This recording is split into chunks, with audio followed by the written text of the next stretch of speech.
Bonjour, je vous retrouve pour un aperçu de la VRBox. Alors, qu'est-ce que c'est? C'est tout simplement un masque de virtualité augmentée. Et donc, voilà, il se présente comme ça. On a plusieurs bouts. Ça, il faut tout simplement... en fait, on a trois morceaux. Hein. Ça, le morceau blanc et le reste. Donc, ça vient se clipser dessus. Et après, ça ne bouge plus. Une fois qu'on l'a clipsé, ça ne bouge plus. Ça peut coulisser, c'est pour laisser l'appareil photo libre au cas où on a une application qui nécessiterait l'utilisation de l'appareil photo. Donc voilà, c'est tout simplement pour ça, mais sinon ça peut rester fermé. Donc une fois qu'on a plaqué ça, c'est assez simple finalement, puisqu'on va mettre son téléphone comme ceci. Alors ça faut faire attention, c'est pas très stable, vous voyez, il part tout de suite le téléphone. Moi j'avais mal clipsé ça au début, j'avais mis mon téléphone et tout est tombé. Donc faites attention à bien clipser ça, et ça faites très attention, ça c'est pas super solide. Par contre, une fois qu'on a bien clipsé ça, il n'y a pas de souci, c'est pratique parce qu'on n'a plus qu'à glisser son téléphone. Voilà, et c'est opérationnel, ça y est.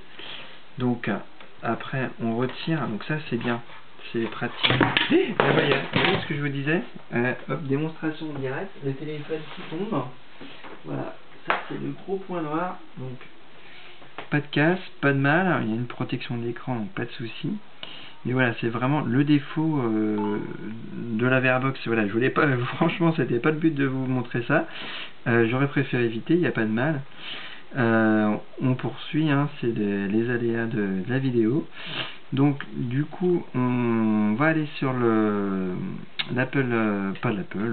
Play Store. Je suis un peu perturbé du coup, ça me fait pas plaisir de faire tomber mon téléphone. Finalement on peut taper VRBox. On va avoir quelques applications qui vont arriver, et dont la principale, Cardboard, qui est la version carton que propose Google. Donc moi je l'ai installé et je l'ouvre, et on a quelques petites choses, des applications qui seront en 3D à tester, et sinon on a aussi des vidéos qui sont en 3D. Donc comme ça on a directement pas besoin de taper, on a tout ce qu'on veut, on tape, on voit la durée du film, comme ça donne un bon aperçu. Donc on a notre écran qui va se splitter. Alors voilà, on fait le 3D, ça se split. Alors l'autre petit défaut, c'est que normalement on doit laisser l'appareil photo sur la gauche, et là par exemple il y a mon bouton on-off. Donc au milieu, la première fois j'ai appuyé, je l'ai essayé de le centrer et ça m'a démarré mon téléphone, donc c'est tout bête, mais je le place un peu sur la gauche. Ben voilà, ça me l'a éteint quand même. Je le place sur la gauche, là ça me l'a pas complètement éteint, mais voilà, c'est le petit défaut. Donc il y a quand même des petits défauts, on le voit, c'est pas toujours optimal le fonctionnement. Donc là je suis obligé de retourner sur un film 3D. Alors c'est pas grave, on va reprendre autre chose. On clique pareil toujours sur le petit logo pour avoir l'écran 3D. On met. Donc là on met le casque voilà, sur le visage. Hein. C'est réglable avec les scratchs, c'est très simple. C'est assez lourd, donc vaut mieux regarder allongé. Hein. Et bon, forcément là on voit pas grand chose. Hein. Et sur le dessus on a des petits réglages pour les yeux en fonction des personnes. Donc c'est plutôt pas mal.